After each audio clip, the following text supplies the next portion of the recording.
This morning, we are continuing coverage of a Michigan plane crash that killed two Fort Wayne parents and left a Canterbury High School basketball player fighting for his life. Dr. Stephen Hatch was piloting the plane Friday night with his wife Kim and son Austin on board. They were flying to their summer home in Michigan's Lower Peninsula when the plane crashed into a garage near the Charlevoix Municipal Airport. An airport official says there was bad weather at the time. Dr. Hatch and his wife didn't survive. 16-year-old Austin is at a hospital in Traverse City. We have learned a lot about Austin's condition from his Canterbury basketball coach, Dan Klein. Klein says Austin is in a medically induced coma with a skull fracture and other broken bones. Coach Klein will travel to the hospital in Traverse City today to join a lot of Austin's teammates. He says Austin is not getting any worse, and he's trying to take that as a good sign.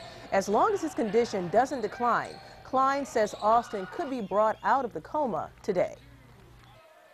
But I feel pretty good about that because if they wouldn't do that unless they felt like it was a good idea. So, doctors, they know what they're doing, so.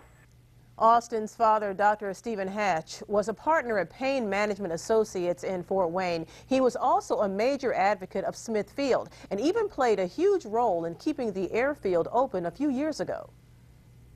He had offered to invest in it himself personally with his own money.